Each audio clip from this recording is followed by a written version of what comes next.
Saya selama karir saya sebagai peneliti selalu meneliti masalah Indonesia kontemporer. Tetapi setelah sekian waktu saya rasakan ada sesuatu yang kurang begitu. Dan tidak mungkin saya bisa memahami Indonesia secara memadai tanpa melihat masa lampau itu. Jadi izinkan saya menjelaskan lebih dahulu mengapa dan bukan apa, tapi mengapa saya memilih topik ini.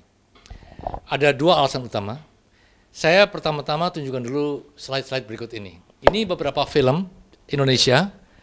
Yang pertama berjudul Puisi Tak Terkuburkan, karya Garin Nugraha. Yang kedua G, Anda lihat The Dancer atau Sang Penari, dan Surah dari Praha. Apa yang menyatukan semua ini? Yang pertama, semuanya dibuat sesudah 1998. Yang kedua, semuanya sedikit banyak membahas tentang 65. Oke. Tapi ini merupakan satu contoh sekaligus pada saya. Dia adalah bagian dari kisah tentang 65 yang dikisahkan sesudah 98, yang mewakili sebahagian besar kisah dengan tema yang sama. Yaitu, ini adalah contoh karya-karya dengan tokoh jahatnya orang yang komunis atau kiri, dan mereka itu mempunyai 3 kemungkinan sifat. Yang pertama pandai tapi licik dan suka menipu orang banyak, menyesatkan mereka jadi komunis. Akibatnya hancurlah semua mereka. Atau mereka lugu atau bodoh sampai mau-maunya disesatkan oleh orang komunis. Atau yang ketiga, mereka orangnya biasa-biasa, cuma nasibnya aja yang sial karena menikah dengan orang yang kiri, atau pas dapat beasiswa dari pemerintahan yang kiri ke luar negeri dan nggak bisa pulang, atau ikut kelompok seni atau olahraga yang ke kiri-kirian. Artinya, kalau mereka kemudian nasibnya sial, di akhir cerita mereka terbunuh atau dibunuh atau dipenjara, ya maklumlah, kira-kira begitulah. Jangan menyalahkan yang membunuh atau memenjarakan, kira-kira begitulah. Ya. Entah karena mereka bodoh, entah karena mereka licik, entah karena mereka bernasib sial. Jadi ini bukan saja ada di film, ada juga dalam bentuk yang lain, sastra misalnya, tapi temanya begini semua. Kecuali kisah yang dibikin oleh bekas tabel. Tidak saya temukan satupun tokoh yang pandai dan jujur dan baik hati dan percaya kepada misalnya saja Marxisme. Itu nggak ada itu. Ya. Dan saya katakan ini nggak ada, walaupun sesudah Orde Baru pemerintahannya berakhir. Dengan kata lain, ada sesuatu yang hilang kalau kita memahami Indonesia tanpa memahami orang-orang yang jumlahnya besar, yang pernah percaya dan mungkin masih percaya Marxisme, komunisme, sosialisme itu baik. Anda nggak perlu setuju, tapi ada, itu kenyataan sejarah. Ya. Nah sekarang saya ambil film-film ini secara serius dan mungkin ada yang mempertanyakan ini studinya serius apa enggak, kok ngambilnya kok film, kok enggak yang lain-lain lebih serius gitu ya. Buat saya film ini lebih serius daripada data-data misalnya apalah, buku ilmuwan atau keputusan MPR atau apa. Mengapa? Karena dalam film pertama Anda memperhatikan orang yang membuat film ini adalah pengusaha besar, ini film-film komersial nih, yang menanamkan modalnya jumlah besar. Artinya apa? Film ini dibuat bukan untuk tujuan politik, untuk cari uang. Dan dia hanya bisa cari uang kalau dia bisa memberikan yang kira-kira menyenangkan orang yang menonton, yang membayar. Dengan kata lain, film secara metodologis penelitian menarik untuk diperhatikan karena film merupakan kristalisasi atau penegasan apa yang sudah menjadi norma yang dominan dalam masyarakat. Ya. Pembuat film nggak mau risiko bikin yang aneh-aneh. Dia hanya menegaskan kembali yang sudah diyakini masyarakat gitu loh kira-kira. Ya begini ini. Karena itu film menjadi penting. Ya. Dengan kata lain, film mungkin tidak mencerminkan realita. Tapi jelas dia menegaskan norma yang sudah dominan. Gitu ya. Nah, Anda barangkali berpikir, ya maklumlah, Orde Baru walaupun sudah turun begitu, tapi kan masih baru aja. Dan anti komunis masih di mana-mana. Nah, saksikan beberapa slide berikut saya ini. Ini film-film yang dibikin sesudah Orde Baru tentang sejarah nasional. Ada beberapa, banyak sekali yang sifatnya itu seperti biografi pahlawan nasional. Ya. Dari semua ini Anda perhatikan, dalam semua film ini tidak ada satupun orang bule yang orangnya kulitnya putih yang baik. Nggak ada itu. Padahal kemerdekaan kan udah lama. Jadi kalau 98 masih baru, ini udah lama nih, 70 tahun ini. Tidak ada orang Eropa berkulit putih yang kayak manusia. Semuanya kayak iblis itu. Dan sekali lagi, film-film ini dibikin untuk menegaskan sebuah keyakinan. Kalau terlalu kebangetan gitu pasti nggak laku lah dia. Nggak minimal yang buat nggak mau bodoh lah, rugi-rugi gitu. Ini mau menyenangkan orang kok. Dan jangan lupa, sebagian besar film itu dapat hadiah loh. Artinya apa? Artinya ada lembaga elit di dunia perfilman yang bahkan menegaskan, betul ini film bagus nih, silakan tonton ini kan gitu. Satu-satunya perkecualian, ada film Indonesia menampilkan orang bule yang nggak jelek, yaitu berikut ini. Tapi ini agak aneh, kebalikannya. Di sini semua orang bulenya bagus, itu aneh lagi itu. Nggak ada yang jelek di sini. Jadi buat saya apa semua ini? Buat saya yang pertama tegas, sebetulnya sejarah atau penulisan sejarah Indonesia, historiografi, kita itu mengandung beberapa masalah. Pertama dia tuh rasis. Dan kedua dia tuh ideologis. Dia nggak mau mengakui ada orang Indonesia yang nggak lebih pinter, nggak lebih bodoh, nggak lebih jahat, lebih pinter, ya kayak orang Indonesia lain lah, kayak kita ini lah. Tapi percayanya kepada Marxisme, sosialisme, atau komunisme. Bedanya itu aja. Soal kejahatannya, soal ya sama-sama kita lah. Baiknya ya sama lah. Ya. Atau mereka percaya, rasis, nggak percaya ada orang kulitnya putih itu baik. Nggak ada itu. Dalam film kita nggak ada itu. Ya. Kecuali dalam film Kartini ini tadi.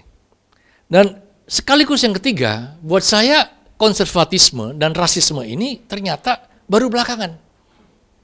Kalau kita perhatikan film-film yang sebelumnya, seperti Ismail, Darah dan Doa, itu nggak kayak gitu, nggak hitam putih, nggak orang kulitnya putih itu jelek semua, orang kulitnya coklat bagus semua, nggak gitu. Jauh lebih kompleks ini. Jauh lebih realis, jauh lebih jujur, nggak rasis lagi. Jadi kita kemunduran ini. Juga dalam film dia yang berikutnya ini, Lewat Jalan Malam. Oh, ini menariknya bukan main. Konflik-konflik itu artinya apa? Semua manusia itu sama. Entah rasnya, entah ideologinya sama. Dia mempunyai hasrat, dia mempunyai kekhawatiran, dan dia juga mempunyai kelemahan-kelemahan. Dia juga mempunyai nafsu, sama, nggak ada bedanya. Jadi yang terjadi adalah kemunduran. Ini sebabnya mengapa saya merasa perlu melihat sejarah. Karena saya juga adalah produk Orde Baru. Produk juga yang tadi itu, melihatnya hitam putih itu tadi itu. Saya ingin melihat ke belakang ini, khususnya melihat gerakan kiri dan melibatkan orang bule, gitu ya. Dua hal yang hilang dalam sejarah kita ini, khususnya sumbangan mereka dalam mencapai kemerdekaan RI tahun 40-an. Sesuatu yang sangat langka dan juga baru saya temukan, ya. Dan khususnya lagi saya akan nanti jelaskan bahas mengenai pembuatan sebuah film yang sangat menarik berjudul Indonesia Calling. Saya tidak akan tunjukkan filmnya karena pembicaraan saya terlalu panjang nanti. Tapi akan saya ambil cuplikan satu adegan dari situ nanti. Ya. Dengan demikian yang saya mau bahas itu kira-kira ini. Pertama masalah 65. Kalau kita bicara 65 sekarang ini, sudah banyak membicarakan, udah dianggap sebagai kemajuan. Karena yang dulu bicara aja nggak boleh. Tetapi kalau bicara, masih hitam putih. Seakan-akan 65 itu antara komunis versus non-komunis. Non-komunis itu saya tanda kutip karena nggak jelas. Karena itu negasi, non-komunis. Ya kalau mau terang-terangan ya ABRI lah gitu. Dan lain-lain, nggak hanya ABRI aja gitu. Ya. Tapi kalau dalam narasi Orde Baru ya kira-kira komunis lawan bangsa Indonesia kan gitu. Jadi komunis bukan bangsa Indonesia kalau gitu. Ya. Yang hilang dari sini adalah sebetulnya nggak kayak begitu kan. Sesama komunis tuh mereka nggak setuju banget itu. Sesama non-komunis, wah bentuk rame itu. Dan yang jadi korban waktu 65 nggak cuma komunis saja. Sekarang ini terlalu disederhanakan. Yang kedua, yang mudah-mudahan siang ini bisa saya jelaskan, yang menjadi masalah kalau sekarang orang bicara 65, itu diisolasi, dikurung. Dia tidak dikaitkan dengan kekerasan yang lain-lain, termasuk 48 sampai 40-an. Nggak ada kaitannya seakan-akan. Tiba-tiba komunis dibunuh gitu. Lalu masalah loh gitu ya. Yang terakhir, 65 itu jarang ditunjukkan kaitannya dengan konflik global. Seringkali ya itu tadi komunis lawan komunis, orang jahat lawan orang baik gitu. Ya. Yang kedua, mudah-mudahan dari presentasi saya juga jelas, nggak benar sejarah yang berpuluh tahun saya cerna dalam pelajaran buku sejarah sampai di TV, sampai di museum di mana-mana, kalau yang namanya Indonesia itu lawannya asing gitu. Kalau asing itu artinya bukan Indonesia gitu. Baru belakangan saya paham, oh nggak gitu. Nggak ada Indonesia yang murni itu. Indonesia itu sejak awal ya asing. Asing itu ya Indonesia itu tadi. Kenapa? Nama Indonesia aja bukan bikinan Indonesia, bikinan orang Eropa. Apalagi Republik. Republik Indonesia dua-dua asing itu. Ya. Tanah air Indonesia ini, Sabang Merauke, yang bikin Belanda lagi. Sebelum Belanda bikin, nggak ada, itu ada ya Sunda, gitu, Mataram, gitu, ya, dan sebagainya, Bali dan sebagainya. Dan selanjutnya, sering kali tunjukkan dalam banyak kasus, itu seakan-akan yang asing itu lawan yang nasional. Yang ingin saya tekankan bagaimana yang asing itu pun induk, mami, papi dari namanya nasional. Itu orang tua kita itu. Ya, lahirnya dari situ itu. Nah, saya bersyukur ternyata di Indonesia ini pernah ada seorang yang sangat cerdas, namanya Iksak Kabanu. Dia bikin cerita, semua untuk India. Ini buat saya sebuah kisah fiksi terpandai, terradikal sejak dipublikasinya karya-karya Pramudia Anantatur. Ditulis oleh orang Indonesia yang pada waktu itu mengakunya tidak bisa berbahasa Belanda, tidak pernah menginjakkan kakinya di Belanda, berkisah tentang Hindia Belanda, dari awal hingga akhir, ceritanya dengan menggunakan penokohan aku. Dan si aku itu orang Belanda, atau orang Eropa, atau orang Indo. Ya, nggak pernah orang Indonesia. Jadi ini bagaimana orang-orang Indo, orang Eropa, orang Belanda, hidup di zaman Hindia Belanda, melihat orang Indonesia, membicarakan tentang orang Indonesia, dengan alam pikiran orang Eropa, tapi ditulis oleh orang Indonesia. Dahsyat sekali. Seperti Pram. Dan di sini buku ini hebat, karena di sana, dalam kisah-kisahnya, tidak ada orang jahat yang berkulit ini atau balik. Nggak ada. Semua manusia sama. Yang kulitnya putih, benci sama kulitnya putih. Yang kulitnya coklat, benci sama kulitnya coklat. Itu banyak di sini. Yang kulitnya putih, kadang-kadang cinta pada yang kulit coklat. Yang coklat, suka pada yang kulit putih. Itu banyak di sini ceritanya. Ya. Tapi ketika buku ini dipuji-puji di publik Indonesia, yang memuji pun seringkali nggak nangkep kehebatan dan kompleksitasnya cerita ini. Karena review hampir semuanya mengatakan, kenapa ya penulisnya kok membuat tokoh saya itu ke orangnya Belanda gitu. Pertama salah, nggak pernah ceritanya orangnya Belanda. Itu orang-orang Eropa macam-macam, yang juga benci pada Belanda sebetulnya. Tapi kalau kulitnya putih, ya Slondo gitu kan. Dan ternyata nggak begitu. Jadi saya usulkan, silakan lihat cerita ini kalau Anda belum pernah lihatnya. Ya. Nah, kalau kita mau maju Indonesia, saya berangkat dari tahun 2017, kalau Indonesia mau maju, nggak bisa nggak, Anda harus lihat ke belakang. Karena kita titip berangkat sekarang, ada yang hilang. Jadi dengan kata lain, kalau ini mobil, rodanya baru 3. Digas-gas nggak maju-maju. Satu mobil bannya itu kececeran di belakang itu. Nggak maju-maju, kita ya muter begini aja terus. Sejak merdeka sampai sekarang ya gini aja bertempur. Lu muslim apa enggak, lu ini apa enggak, gitu-gitu aja lah. Ya kayak dulu itu, nggak maju-maju itu. Karena satu bannya atau dua bannya ketinggalan. Yang satu tentang rasisme, yang kedua masalah tadi itu saya katakan, iri itu tadi. Ya. Yang penting itu adalah kelupaan ini kadang-kadang nyisa saya. Semua bangsa, semua manusia nggak mungkin ingat yang masa lampau. Ada hal yang kita lupakan. Ada hal yang kita ingin kita lupakan. Masalahnya kadang-kadang yang kita ingin lupakan itu untuk kepentingan siapa itu. Yang kedua, ini tadi saya katakan, ini masa-masa yang sangat menarik sekali, yang hilang dalam sejarah kita. Kita dikasih cerita dalam pelajaran, dalam film, di mana-mana. Diponegoro, zamannya Majapahit. Penjajahan sedikit sekali, nggak jelas gimana penjajahan pokoknya. Lalu merdeka kan gitu. Lalu orde yang disebut orde lama, tapi nggak ada orde lama itu, cuma fiksi aja. Namanya demokrasi terpimpin tuh ya. Dilompatin seringkali, tiba-tiba orde baru gitu. Jadi banyak yang hilang-hilang nih. Itu harus dikembalikan ke masa kita. Yang kedua, masalah asing. Kita terlalu banyak dikasih cerita RI lawan Belanda ini. Yang kita lupa kadang-kadang ada RI Australia selama periode ini. Dan juga bentrok antara Australia dan Belanda ini. Ya. Kelihatannya semua itu serba asing buat kita. Nggak pernah dibahas, nggak pernah didebatkan gitu. Karena kita nggak pernah tahu dan mungkin nggak boleh tahu gitu. Dan yang kedua, saya suka dengan hal-hal yang sifatnya itu tidak elit. Dan buat saya, ini namanya kiri, itu kayak seks, pornografi. Semakin dilarang, semakin memikat gitu kan.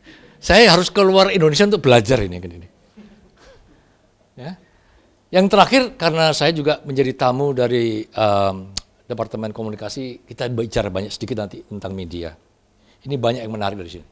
Inti dari pesan yang ingin saya sampaikan, Indonesia itu pada akhirnya masih sangat kolonial. Mentalnya, semangatnya. Sekarang hari ini, 2017 ini. Dalam pengertian apa? Dalam pengertian kita masih berjuang ingin merdeka. Itu. Karena berjuang ingin merdeka, kita nggak suka yang asing-asing. Kita tahu, tapi ya untuk demi kepentingan nasional, ya udah semua yang asing jelek. Itu kan kalau tahun 40-an, 45, 43 ya oke lah. Masa 2017 masih kayak gitu aja. Ya. Kalau Anda perhatikan, pemilihan presiden yang paling belakangan, 2014, itu calon presiden itu berlomba, siapa yang lebih anti asing itu. Mungkin dirinya nggak anti asing loh ya. Tapi dia ingin menampilkan dirinya di depan calon pemilih, lebih anti asing daripada saingannya. Itu kan sangat-sangat menyedihkan sekali. Jadi masalah jati diri itu masih menjadi problem betul nih. Yang dilakukan harus dengan penolakan dan penyangkalan. Australia sama sekali nggak masuk dalam radar diskusi kita, kalau kita bicara tentang kemerdekaan RI biasanya. Ya. Saya nggak tahu berapa di antara Anda yang tahu, ketika Indonesia dan Belanda mengadakan perundingan-perundingan untuk mencapai kemerdekaan, beberapa kali gagal terus gitu, karena Belandanya itu betul melanggar janji gitu. Ya. Sebelum membuat perjanjian, masih menyerang lagi dengan militer. Sampai akhirnya konferensi meja bundar yang diadakan oleh PBB. Di konferensi itu pihak yang bersengketa, Indonesia diminta membuat satu perwakilan, Belanda membuat satu perwakilan, sama-sama perwakilan memilih satu lagi, juru tengah kita. Anda tahu yang diwakili Indonesia itu siapa? Yang diminta Indonesia untuk mewakili mereka? Australia. Banyak orang Australia nggak tahu, banyak orang Indonesia nggak tahu. Tentu saja ada sebabnya mengapa kok Australia diminta. Nggak tiba-tiba itu. Bagi yang nggak tahu, Australia pada waktu itu, sekarang enggak loh, pada waktu itu pembela Indonesia yang paling gencar. Sampai orang Indonesia dan sekutu mereka, orang-orang Eropa tuh heran-heran, geleng kepala nih.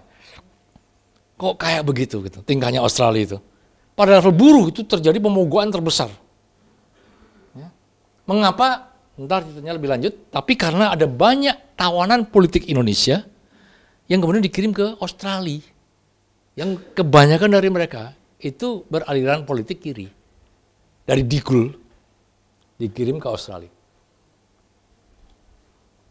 Nah, semua ini sejarahnya tentu aja ada sebabnya. Dan ini dimulai ketika terjadi kekalahan Belanda dan sejumlah bangsa Eropa yang lain oleh Jepang. Khususnya di kawasan kita ini. Ini menarik sekali karena begitu Jepang masuk, orang-orang Indonesia jadi kaget. Kagetnya bukan cuma karena kok Jepang kok bisa menang, tapi orang Belanda yang sudah ratusan tahun dianggap wah udah bukan saingannya bangsa-bangsa lain, hebatnya bukan main tuh. Kok begitu lembek menghadapi Jepang yang kerdil-kerdil kecil-kecil gini. Tanpa perlawanan hancur semua itu. Ya. Nah, ketika Jepang masuk ini, Belanda tentu saja kalah tapi tidak mau cepat menyerah. Yang mereka lakukan adalah mereka membentuk pemerintahan dalam pengasingan di Australia karena dekat. Nah, ketika mereka berangkat ke Australia, itu jumlahnya bukan main. Ratusan ribu itu. Karena kalau enggak cepat-cepat disiksa, ditawan oleh Jepang itu. Ya, jadi orang-orang itu. Bersamaan dengan ratusan ribu orang-orang Belanda, Eropa, Indo yang ke Australia, juga sebagian ke Amerika, sejumlah orang-orang kulitnya coklat lahir besar di kepulauan ini. Saya belum mau menyebutnya Indonesia karena belum Indonesia waktu itu ya. Hindia Belanda. Mereka adalah pegawai-pegawai yang bekerja untuk pemerintahan Hindia Belanda. Jadi sekali lagi Anda lihat bagaimana yang namanya kolonialisme itu bukanlah orang-orang kulit putih jajah orang kulit coklat. Karena jumlahnya amat sedikit sekali. Jumlahnya amat sedikit sekali. Ketika Sumpah Pemuda diikrarkan 1928, 90% pegawai Hindia Belanda itu orang dalam tanda kutip Indonesia. Polisinya ya kayak gitu. Tentaranya ya kayak gitu. Premannya ya kayak gitu, kulitnya coklat-coklat semua itu. Jadi yang nguntit-nguntit, yang ngintel-ngintel Soekarno itu ya orang kulitnya coklat. Yang nangkep, yang mengadili ya sama. Nah, orang-orang yang bekerja itu juga diselamatkan oleh Belanda, dibawa ke Australia. Jumlahnya banyak. Ya. Bersama mereka juga dibawa ratusan tahanan politik dari Digul. Yang, aduh nggak karuan tuh kondisinya tuh. Udah hutan, liar sekali, banyak ininya, malarianya tuh. Pokoknya dibuang gitu aja lah, suruh hidup sendiri gitu. Orang yang dikirim sana adalah orang yang dianggap paling berbahaya. Yang pokoknya kalau dalam bahasa Orde Baru tahanan politik A. Siapa mereka itu? Mereka itu adalah orang-orang yang kiri ternyata. Termasuk yang habis berontak 26 itu. Orang-orang itu sekaligus kebetulan adalah orang-orang yang paling cerdas. Bacaannya itu tebel-tebel, pinter-pinter, bisa bahasa Eropa gitu kan. Dikirim kayak gitu, ada sebagian yang nggak tahan, ada sebagian yang bertahan. Dan mereka tanda kutip, diboyong oleh Belanda ikut ke Australia. Mengapa? Karena dia takut. Kalau ditinggal di sana, ntar Jepang ngelepas, malah diajak kerjasama dengan Jepang ngelawan Belanda. Dibawa ke Australia lah. Tapi di Australia, mereka nggak bisa terima ada namanya tahanan politik. Orang berpolitik itu nggak bisa salah. Orang salah itu ya mencuri, membunuh itu. Kalau berpolitik nggak bisa lah jadi tahan itu. Dilepas itu, karena ada protes dari pemerintah dan NGO. Orang berpolitik kok ditahan, mana bisa? Maunya Belanda dibawa ke Australia, ditahan lagi gitu loh. Orang Australia mana mau, nggak mau. Kalau mau di sini harus lepas. Dilepaslah mereka. Dilepas kerjanya macam-macam. Sebagian kerja pada pemerintahan politik Belanda yang dalam pengasingan. Sebagian kerja di perusahaan kapal, sebagian kerja di macam-macam gitu. Nah orang-orang ini orang-orang cerdas. Diperlakukan dengan nggak benar, mereka udah belajar gimana mengusir mogok, protes dan sebagainya itu. Ya. Kalau kita perhatikan, ini susah saya tunjukkan di Australia ini.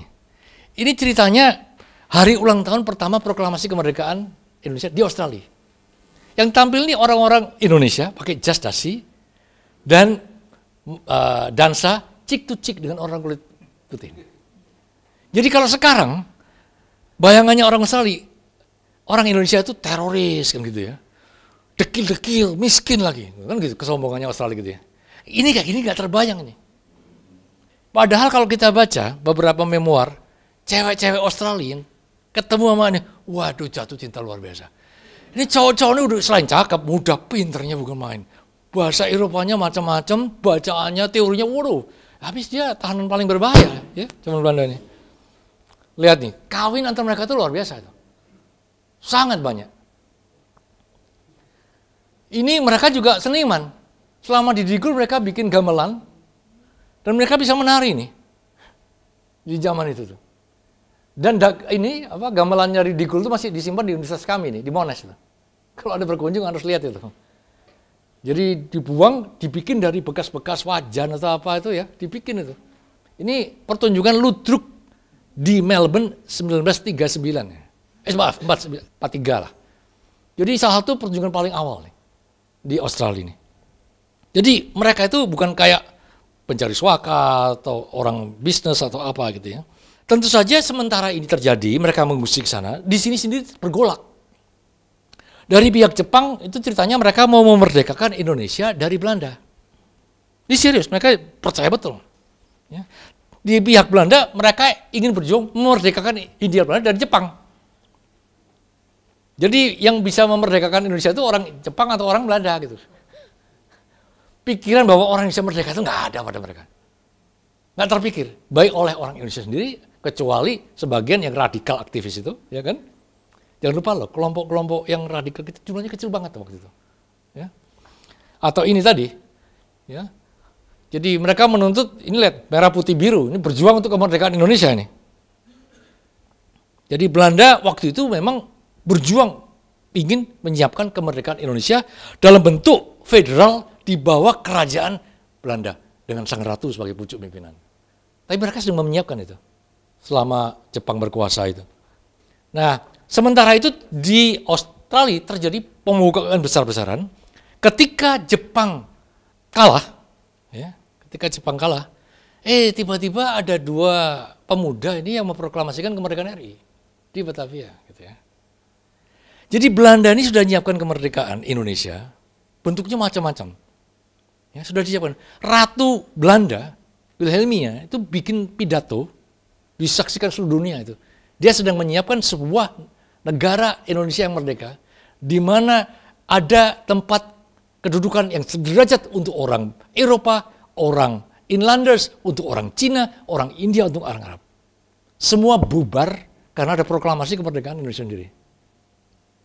Dan bukan saja mereka, celakanya waktu itu setelah merdeka terjadi pembantaian besar-besaran, puluhan ribu orang berkulit putih dibunuh, juga orang Cina, Ambon, Manado yang dianggap terlalu dekat dengan dengan Belanda. Kacau bukan main. Ya, kacau. Indonesia wah di mana-mana pembakaran, pembantaian, penyiksaan, perkosaan itu besar-besaran tahun ini. Belanda nggak bisa terima. Jepang udah kalah. Jepang mau kembali lagi. Ya. Dia dalam pengasingan di Australia, ya, dia sedang bersiap-siap masuk kembali ke Indonesia dengan senjatanya. Kan gitu. Ketahuan oleh orang-orang Indonesia yang bekerja di kapal-kapal itu. Mereka menyuruhkan pemogokan. Dan ternyata pemogokan mereka itu ternyata menjadi pemogokan terbesar dalam seluruh sejarah Asia Pasifik. Bahkan di Australia sendiri. Untuk memogok, menghindarkan, menunda, menghalang-halangi berangkatnya armada Belanda, Inggris, Australia ke Indonesia. Untuk merebut kembali Hindia Belanda. Ya. Ini sebagian dari gambar-gambar yang nanti bisa dilihat di filmnya. Ini menyerukan kepada awak kapal ini supaya mereka nggak mau ke Indonesia. Dilemparin macam-macam, sampah segala ini waktu itu. Ya. Ini pemogokan keluar dari kapal-kapal itu. Orang-orang Australia mendukung, buruh dari Cina yang sedang bermigrasi ke Australia mendukung, orang-orang dari Malaysia, dari Inggris, dari Amerika, semua mendukung itu. Jadi ini gerakan global betul. Bukan saja kapalnya nggak berangkat ya, pengiriman barang-barang itu mogok semua. Banyak truk-truk ini macet ini, total udah nih. Jadi melibatkan ribuan orang ini. Ini di jalan-jalan mereka begitu. Ini nggak jelas gambarnya. Ini armada yang mangkrak di pelabuhan-pelabuhan di Brisbane, di Melbourne, di Sydney ini. Jumlahnya di atas 500. Anda bisa bayangkan. Tukang cat, tukang listrik, semuanya mogok semua. Itu dari seruan orang-orang Indonesia yang juga berawal dari SOPSI di Indonesia itu.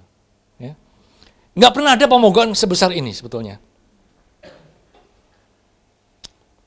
Beberapa gambar yang lain.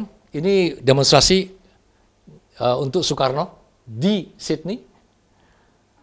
Ini demonstrasi lagi untuk kemerdekaan Indonesia, mungkin nggak jelas di sini. Ini ada tulisannya Independence, mungkin ada Indonesia satu di sini. Kalau di saya jelas di sini.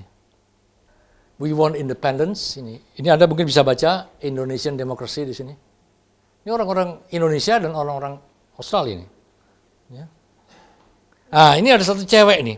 Umurnya masih 20-an, namanya Sylvia Mullins ini. Ini gambar ini terkenal. Cewek ini anggota Partai Komunis di Australia ini. Dia demonstrasi di galangan kapal di Inggris yang mau membantu Belanda. Karena mereka kan sekutu. Disemprot air nih, pakai seperti air pemadam kebakaran. Pakai sepatunya jinjit lagi nih, demonstran ini, bayangkan ini. Udah cewek pakai rok, pakai sepatu jijit, dia masih untuk Indonesia, bayangkan. Ya, jadi menarik sekali waktu itu. Nah ini saya mau tunjukkan satu clipping, semua gambar yang baru saya tunjukkan itu dari film yang berjudul Indonesia Calling. Ada di YouTube, nanti kalau Anda mau lihat, jadi nggak perlu saya tunjukkan. Tapi ini satu bagian akhir dari demonstrasi itu. Mudah-mudahan saya bisa mainkan ini. They held their meeting of celebration on the nearest street corner. On behalf of the Indonesian Independence Committee, I thank our Indian brothers for their heroic action in support of our struggle. Indian seamen woke off Dutch ships which were carrying arms to smash a new republic. Indian brothers, we will never forget what you have done for us. Thank you.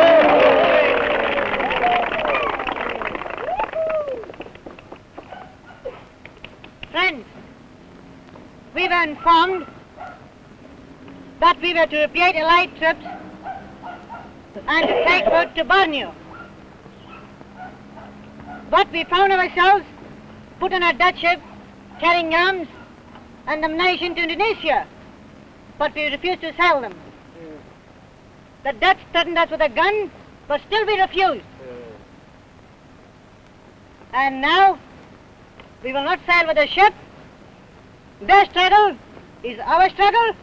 Their victory is our victory.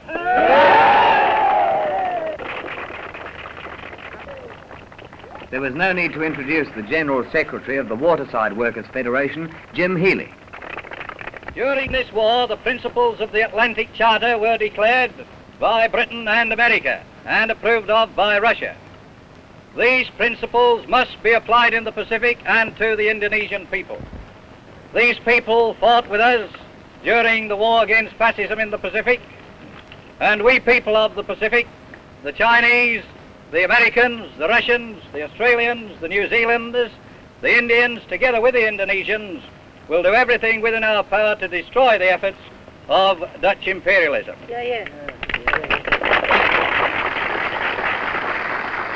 Chinese seamen had taken the hat around again, which brought their contribution to the Indonesian fund up to £1,100.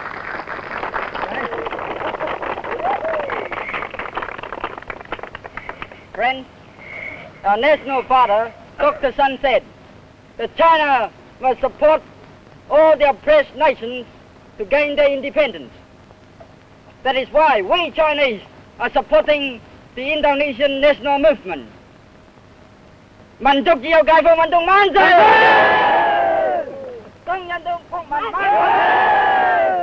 Long live the independence movement!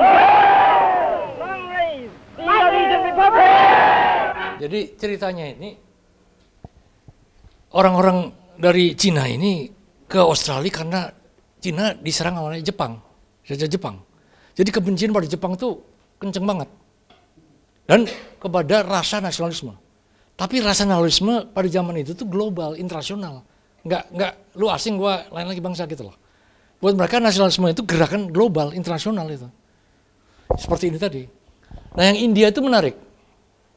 Ketika tadi terjadi pemogokan di seluruh Australia ini, Belanda udah pusing. Dia minta tolong Inggris. Kapal-kapal Inggris dari Singapura itu pas mampir di Australia, dia minta tolong memberangkatkan kapal-kapal dari Australia ini untuk ke sana. Kapalnya udah berangkat, baru ketahuan. Orang-orang Indonesia datang minta-minta supaya kembali aja, jangan mau kamu gitu. Tapi ketika orang India memutuskan untuk kembali tidak mau berangkat itu, yang terjadi adalah ribuan pegawai Inggris itu, orang India ini, terdampar di Australia, nggak jelas sampai kapan, karena nggak berangkat kapalnya. Anak istrinya di India lagi nunggu itu. Sampai di Australia, butuh makan, butuh tidur, ada yang sakit, butuh pengobatan, kan gitu. Nah itu bangsa-bangsa Cina itu yang ngumpulin, ngasih makan, ngasih penginapan. Gitu. Untuk apa? Untuk kemerdekaan Indonesia. Dan itu luar biasa waktu itu. Sekarang nggak ada itu semua. Jadi masa ini memang luar biasa sekali. Ya. Dan karena itu film itu jadi penting banget. Nah ini yang penting. Anda bisa lihat nanti di YouTube ya. Ini yang penting ceritanya membuat film. Ada dua tokoh yang penting di balik pembuatan film ini. Yang pertama tuh Charles van der Plas. Dia ini kayaknya kontroversial sekali. Kayaknya orang Indonesia perlu nih membuat disertasi atau tesis tentang orang ini. Orangnya sangat apa istilahnya ya? Orangnya sangat misterius. Politiknya tuh kadang-kadang nggak jelas gitu. Dia pernah jadi pimpinan di Jawa Timur, ya, atas nama Belanda. Dia menjadi tangan kanan Gubernur Jenderal Huib van Mook, tapi dianya jauh lebih berpengaruh. Dia pandai beberapa bahasa di Indonesia, nggak cuma Melayu aja, tapi bahasa-bahasa. Semua orang Indonesia ingin merdeka, tanya-tanya ngomongnya sama dia. Selama di Australia, itu orang-orang komunis yang ingin memerdekakan Indonesia, ngomongnya sama dia tuh. Dan dia kalau mau mempengaruhi orang Indonesia, orangnya dia tuh, kalau Belanda ingin. Penting banget nih orang. Dia ditugaskan oleh Ratu Belanda untuk membantu persiapan kemerdekaan Indonesia. Dia yang merancang bentuk kemerdekaan Indonesia nanti itu. Ini orangnya nih. Salah satu usaha untuk itu, dia kemudian menyewa seorang pembuat film. Van der Plas ini ingin membuat sebuah film tentang Hindia Belanda merdeka dari Jepang. Dimerdekakan oleh Belanda. Yang dia pilih adalah ini orangnya. Pembuat film Indonesia Calling, namanya Joris Ivens. Seorang pria yang sangat ganteng dan seorang yang suka bercinta dengan ceweknya ganti-ganti terus. Itu kisahnya menarik sekali itu juga. Kisah soal percewekan itu nanti. Joris ini waktu itu sudah terkenal sebagai seorang pembuat dokumenter yang terkenal.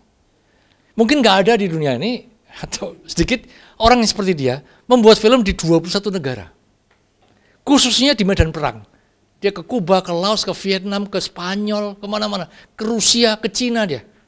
Di medan pertempuran bikin film dia. Di negara-negara itu dia nggak disukai. Di Rusia pemerintahnya nggak suka. Di Cina dia nggak disukai gitu. Tapi dia bertekad untuk membantu pergerakan orang-orang kecil itu.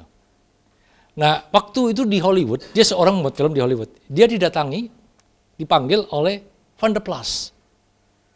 Diundang menjadi commissioner film untuk Hindia Belanda, pemerintah Hindia Belanda, membuat film di Hindia Belanda, di Batavia. Ya. Melihat bagaimana kemajuan kemerdekaan Indonesia gitu.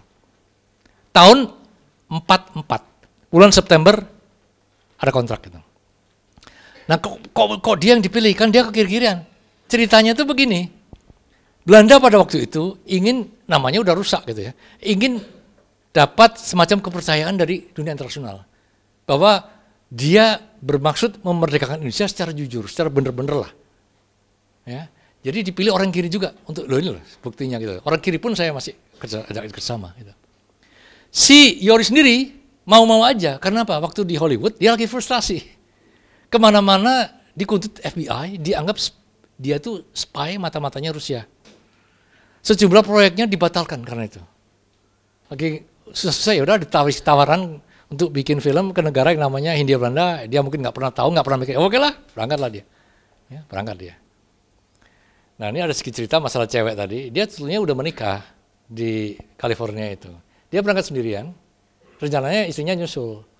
Tapi dia nggak cerita sama istrinya, sampai di mana? Australia, yang menyusul bukan dia, tapi pacarnya. Dari California pembuat film juga, yang kemudian membuat film itu atas nama dia nanti. Ya. Namanya Marion, ya. Michelle namanya. Ya.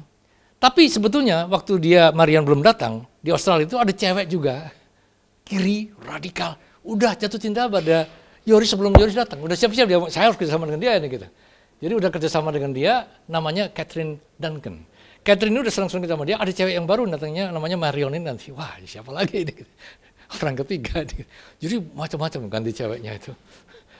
Bukan karena dia seorang playboy, tapi dia memang kelihatannya punya hubungan yang sulit sekali dengan cewek. Gitu. Jadi, dan cewek-ceweknya itu bukan sekedar cantik gitu, lebih cerdas dari dia, lebih radikal dari dia. Jadi dia belajar dari cewek-cewek itu sebetulnya, ide macam-macam itu. Nah ini tadi ya, yang ini saya sebutkan ini ya. Yang lucu, sebetulnya Joris ini juga siap-siap atas nama tugas dia, mendirikan yayasan perfilman di Batavia. Andaikan Soekarno dan Hatta nggak pernah memproklamasikan kemerdekaan, jangan-jangan Joris ini sudah lama rumahnya di Batavia. Dan Taman Ismail Marzuki sinematik itu dibikin oleh Joris ini. seperti dia dibikin di beberapa negara. Sayangnya sampai sekarang saya belum sempat menemukan dokumen dia yang menyiapkan mendirikan Yayasan Film itu. Kalau Anda seorang sarjana komunikasi di sini, tolong mungkin diteliti ini. Ini menarik ini, bukan main ini. Jadi dari segi ini ya. Ini celakanya semua batal gagal. Dia nggak jadi ke Batavia karena Soekarno-Hatta memproklamasikan kemerdekaan itu. Ya. Dan orang di sana, orang-orang Indonesia yang bekerja di kantor penerangan, artinya kantor propaganda Belanda di Australia, itu dengar lewat radio ini. Oh, ada proklamasi gitu. Baru dengar kaget-kagetnya. Ayo kita dukung ya gitu. Makanya ketika ada kapal tuh mereka mogok itu. Ya.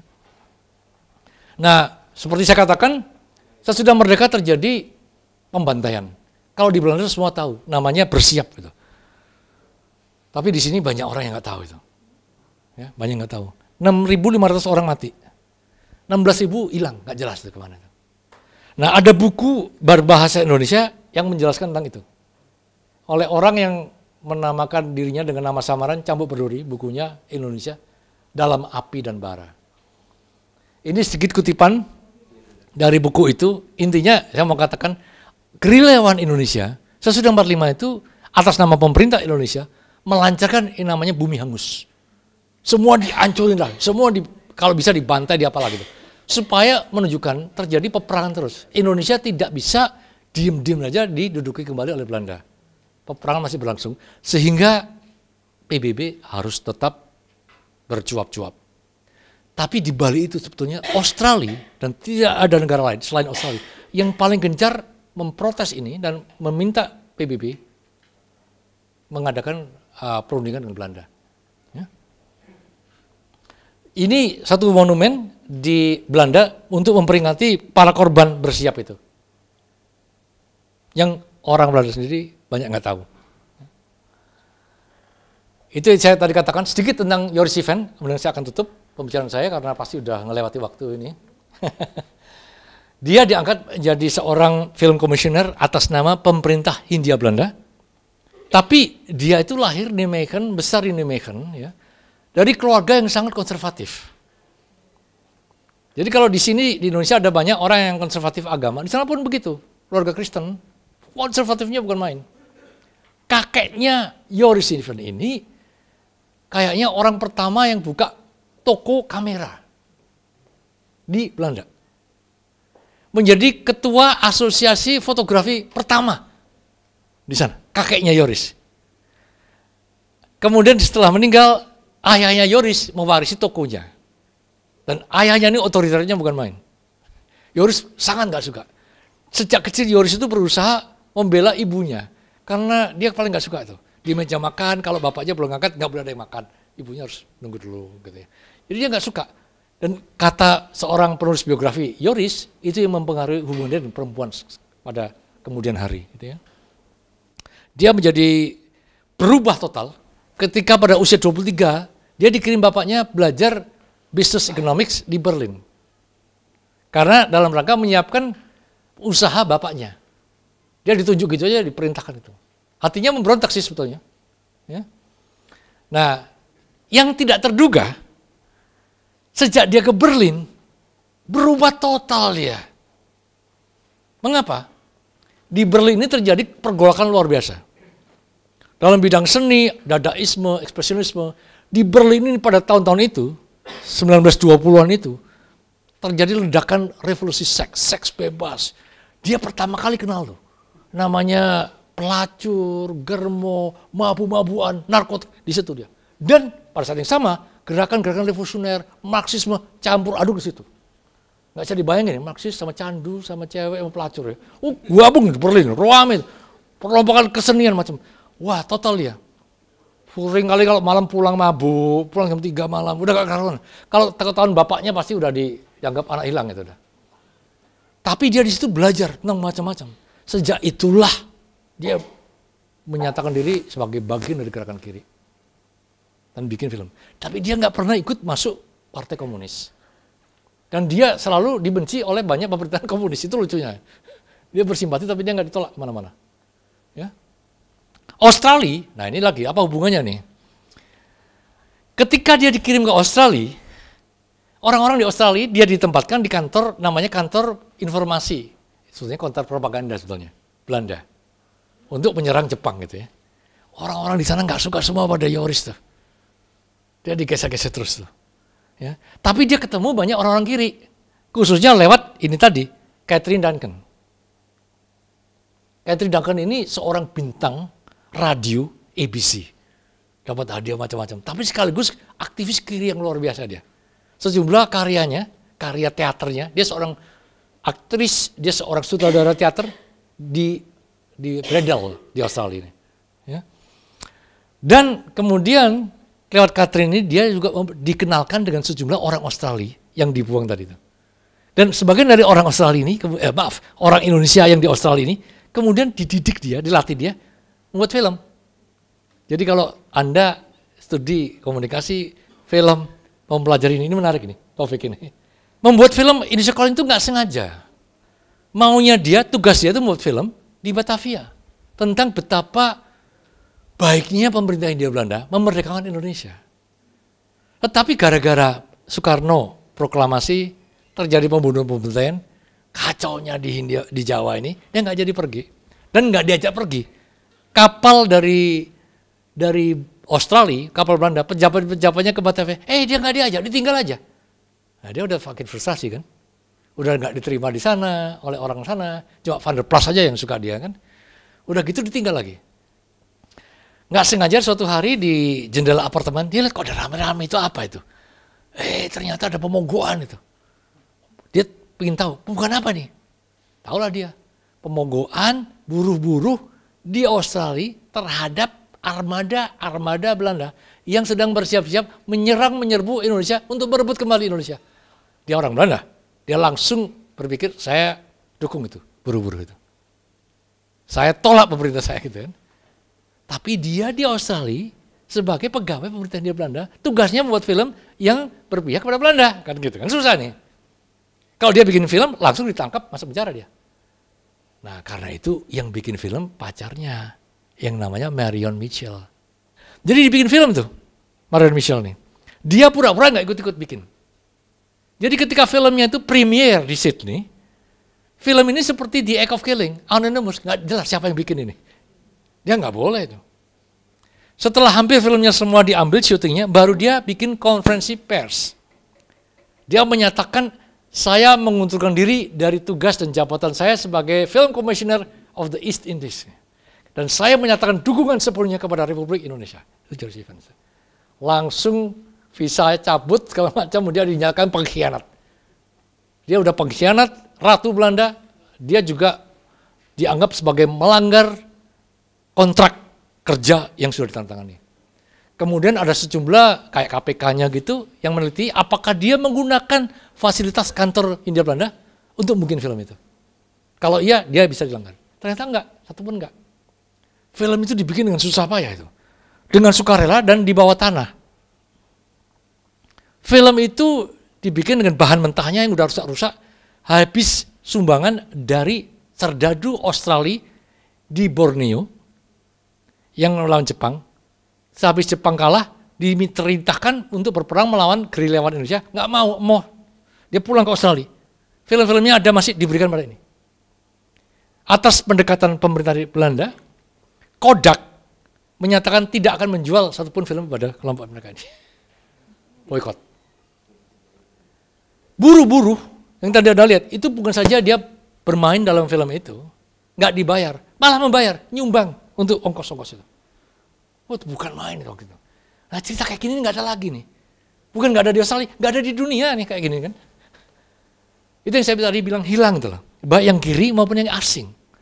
Jadi perjuangan Indonesia itu nggak cuma dengan bambu runcing, orang Indonesia ngelawan Belanda. Enggak gitu, banyak yang berjuang itu. Kita utangnya banyak. Perdana Menteri Syahrir sampai bikin pidato khusus terima kasih kepada Australia itu. Saya sebetulnya punya sih rekamannya itu. Tapi terlalu panjang ntar. Ya. Nah ini Catherine Duncan ini. Cakep nggak? Oh ini wah luar biasa nih, radikalnya luar biasa dia. Pemerintah Australia pusing sama dia. Ya. Dialah yang mengenalkan Joris kepada sejumlah aktivis Indonesia dari Digul. Sesudah Indonesia merdeka, sesudah film selesai segala macam, Joris cabut. Amerika menyatakan tidak mau menerima Joris Stephen lagi. Belanda menyatakan tidak mau lagi. Indonesia sebetulnya mengundang Yoris untuk datang, tapi terlambat karena belum ada Twitter, belum ada Facebook, belum ada ini. Berbulan-bulan dia nggak tahu mau kemana, dia naik kapal, akhirnya dia mau ke Eropa Timur. Di dalam kapal baru dapat surat undangan dari pemerintah Indonesia. Udah terlambat lah udah, ya, udah terlambat. Nah, apa namanya? Kemudian ini yang menarik di Australia sendiri. Ya. Di Australia geger film itu bikin.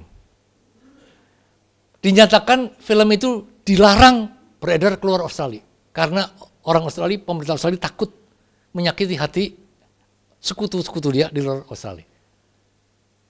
Ya. Tapi film ini beruntung, bujur.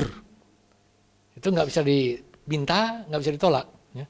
Sebulan, hanya sebulan sesudah film itu beredar, bulan Agustus, Septembernya ada pemilihan umum di Australia yang menang pemerintahan buruh, khususnya Perdana Menterinya Ben Chifley.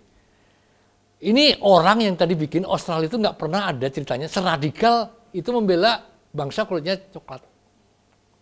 Pada waktu itu di Australia berlangsung yang disebut kebijakan pemerintahan, negara Australia yang berkulit putih, White Australia.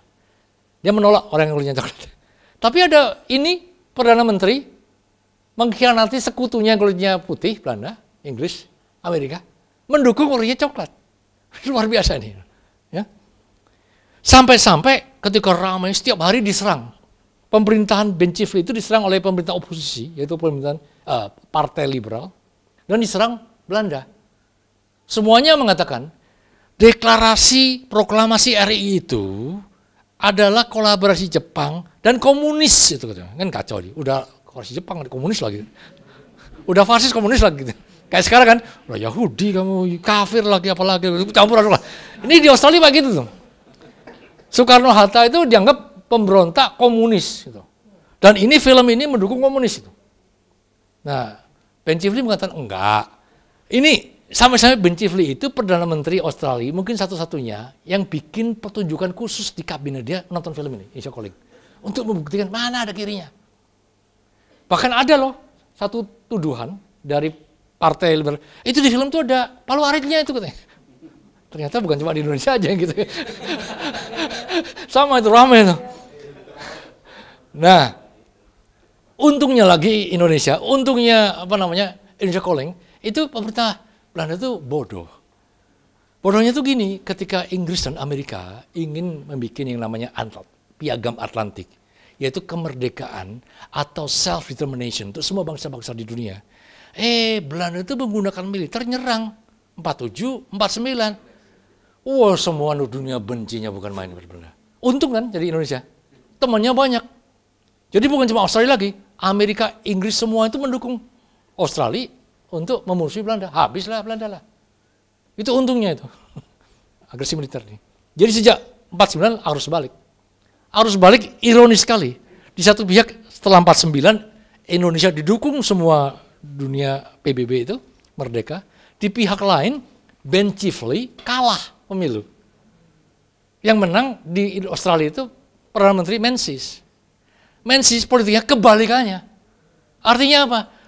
Barang siapa yang terlibat dengan pembuatan film Asia Calling, satu, kehilangan pekerjaan, dinyatakan tidak bersinggungan, dan dipersulit macam-macam. Termasuk Catherine Duncan yang cakep tadi itu. Oh, kasihan menderita sekali dia. 17 tahun. Pemerintah ini pula yang kemudian mendukung Orde Baru untuk menjatuhkan Soekarno.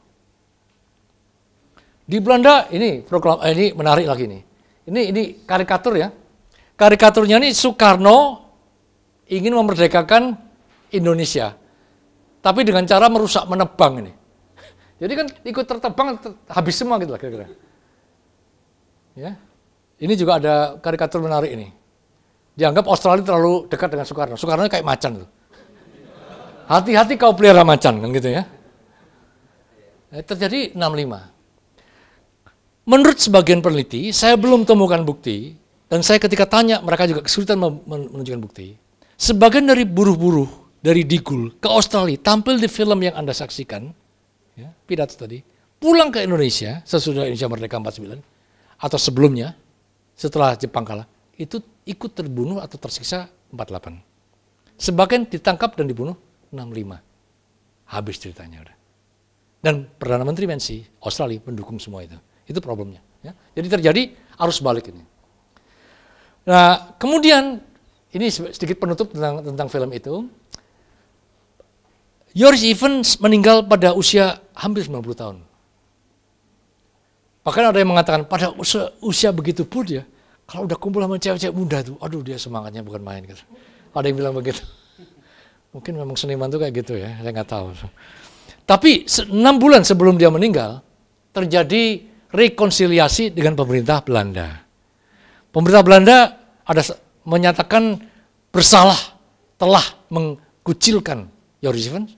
Bahkan dalam festival film di Rotterdam, Ratu memberikan gelar kehormatan yang besar sekali. 6 bulan kemudian dia meninggal. Jadi satu kisah penutup yang baik sekali. Ya. Nah, saya ingin kembali sebagai penutup cerita saya. Ini tadi masa lampau, saya katakan saya itu selalu tertarik pada masa kini. Ini menarik, saya mau cerita kembali tentang film tadi. Ini dinyatakan sebagai awal dari film Indonesia. Dinyatakan pembuatan hari pertama syuting film ini sebagai Hari Film Indonesia. Saya tadi katakan, sejarah Indonesia itu udah satu rasis, yang kedua lagi anti kiri kan gitu. Nah ini contohnya gini, film ini sebetulnya waktu diedarkan, itu punya judul yang lain, The Long March. The Long March ini ngambil dari pidato Mao Zedong. Nggak heran, warnanya dipakai merah. Komunis nih. Dan film ini bukan cuma udah komunis, udah asing lagi ya. Film ini dinyatakan sebagai film Indonesia yang pertama karena dibikin oleh putra Indonesia, artinya non-Chinese, non-Indo, non-Eropa gitu kan. Padahal zaman itu belum ada, semuanya sama-sama warga Hindia Belanda, sederajat gitu. Cuma kelasnya macam-macam, iya sih memang. Ya. Dan yang kedua, dikatakan dalam sejarah film Indonesia itu, film sebelum ini itu dikuasai oleh pedagang-pedagang Cina, artinya bukan Indonesia. Inilah Indonesia. Padahal film ini hampir nggak jadi. Baru jadi setelah dibiayai oleh seorang pengusaha film Cina. Tentu saja nggak dalam sejarah Anda itu. Ya. Itu ditulis oleh seorang peneliti dari Australia namanya Thomas Baker dalam tesis S3 dia tentang ini. Ya. Jadi dikatakan oleh seorang intelektual Indonesia tidak mudah menjadi Indonesia. Bagi saya benar tidak mudah menjadi Indonesia kalau Anda seorang rasis dan anti kiri. Kalau Anda terbuka nggak sulit kok. Ya. Terima kasih.